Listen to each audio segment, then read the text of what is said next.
Alright, let's go. I don't want... It's very frustrating losing a fight with someone like her. Wow, everything looks exactly the same. Weird. What did you expect? I don't know, maybe the city would feel different, you know? Well, it definitely will after we've done this thing. She leaned back in the seat and closed her eyes. Just once, I'd like to have her confidence that everything would be okay, that I was doing the right thing. I eyed my feel grid, probably still listening to my every word. It wasn't too late for me to end this. One quick toss out of the car and it'd be smashed against the pavement. I snuck a glance at Savvy and rolled down the window. Yes, fresh air. Never ever tell me what it smelled like in my little hideout. I want to live with the lie that it was a mix of jasmine and amber and not at all sick days of takeouts and no shower. With the field grid gone, it would be over and done with. Our crimes would be erased, but so would Capra's. And my friendship with Savvy would definitely be finished. She'd never forgive me. Stick with the plan, because I don't agree with Capra, but like, I don't like Savvy either. It's like, awful. I can't even... Savvy, get down, hide your face. Shit, floor it, Lina. And go where? I'm pulling over. They've already scanned our faces, Sav.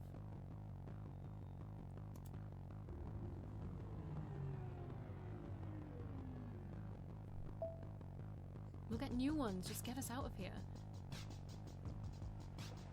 Savvy Reed and Lina Romero again. Did you know that you were giving a ride to a wanted criminal? I'm going to need to bring you both in on charges of cyber espionage, digital theft, and... Wait, you in the back. What's that in your hand there? He was talking to Savvy. She held out her Capra badge with shaky hands. Her eyes were filling with tears. Officer, please, it's all been a huge misunderstanding. I work for Capra, okay? I just dropped a field grid in this neocab a week ago. My boss must have stored some data on it, but I didn't know. I've been trying to get it back. I stayed silent. Look, she's wearing it right now. Is that true, Miss Romero? I didn't know it was hers because she gave it to me. I didn't know it was hers. Is that true? Does that bracelet contain the stolen files? Yes or no? Yes. Miss Reed, your employer takes missing property very seriously. I'm going to have to bring you in, but if it's all been a mistake, as you claim, you should be able to sort it out. Thank you, officer. Miss Romero, seeing as how I found stolen property and evidence on your person, I'm going to have to bring you in. But wait, do you two know each other? I looked at Savvy, teary and shaking, and somehow already talking her way out of this, and I had no idea what she was actually feeling. No. I just gave her a ride once, I guess. Okay, both of you out the car. We stepped out and put our hands on the hood of my car. It was the first time we'd been side by side since I arrived.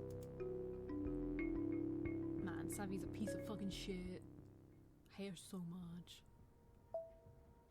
So it all ended right there as the cop pulled me out of my own car and into the system. For most of the charges against me, I was able to clear my name with all the recordings Savvy made of my time in LO.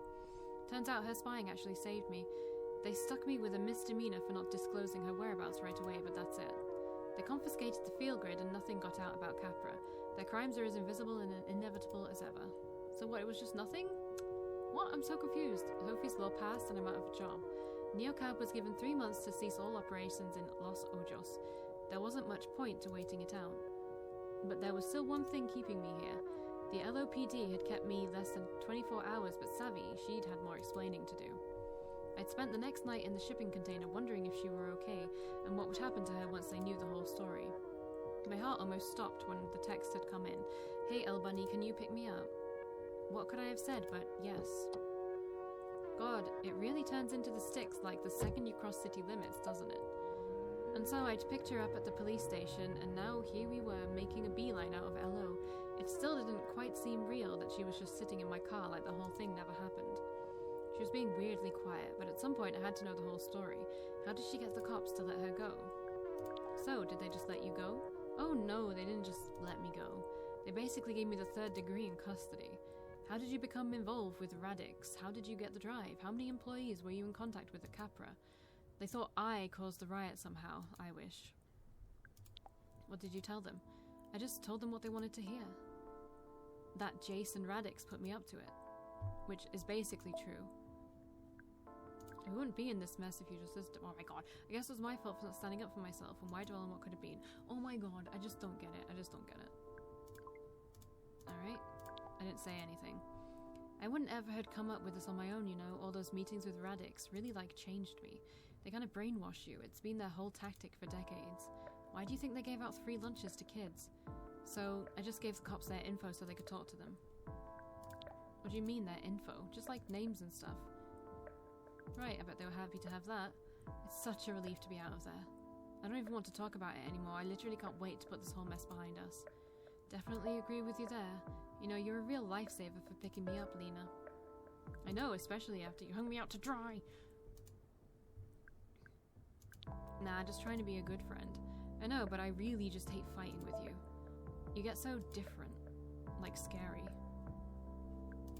I can't say that. You were kind of different too. I know, you really bring out this, like, dark side of me sometimes. I don't mean to. But it's okay. We were in a really, really messed up place, and it's nobody's fault that things got so weird. That wasn't us, you know. But the fact we're here right now, in this car, it shows how strong we really are together. Radix and Capra, that's in the past. The future is just Lina and Savvy. Just Lina and Savvy. I didn't know where I was headed, but maybe it didn't matter. So long as I was going with her. She leaned her head against the glass and sighed as relaxed as I'd ever seen her. Aren't you just so happy? Alright. Yeah, I really am.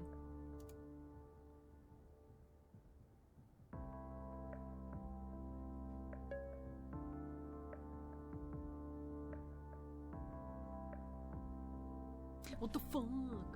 That was... There has to be more endings than that. I don't believe that that's the only ending you can get, because if it is, that's really disappointing.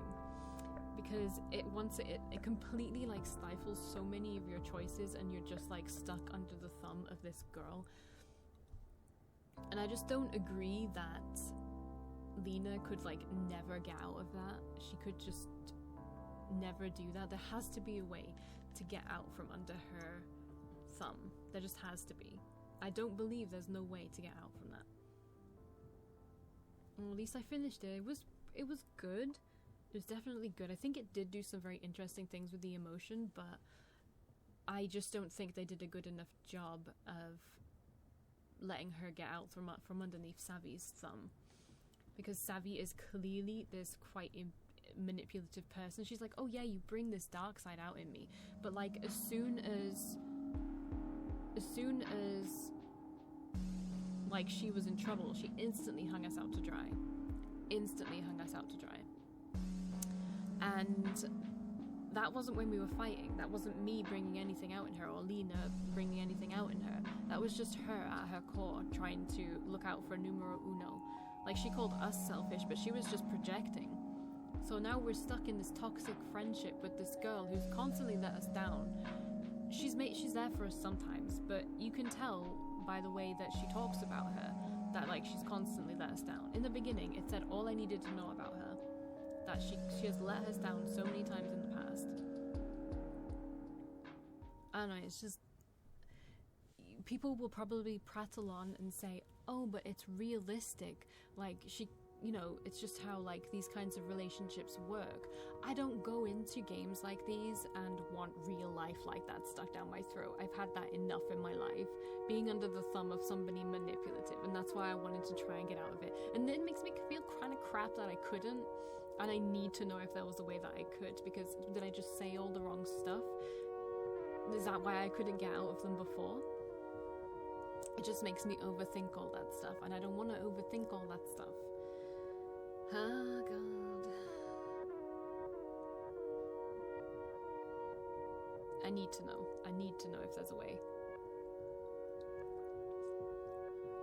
But I can't really look that up right now. I will look it up after the credits.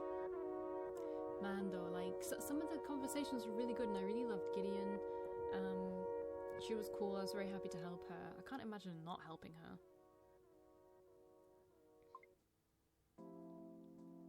But yeah, let me guess, we're on the main menu now. Yeah, okay. So that was Neocab.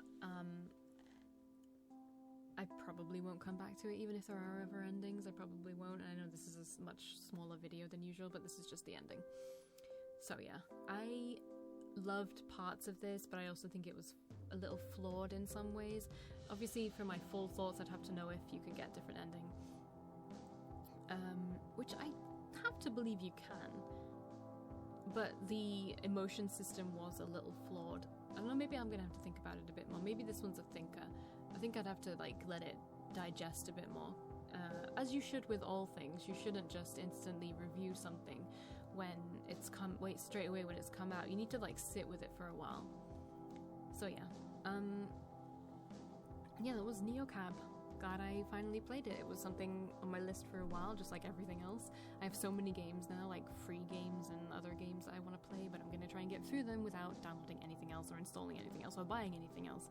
Okay, so I will see you in whatever I play next. Bye!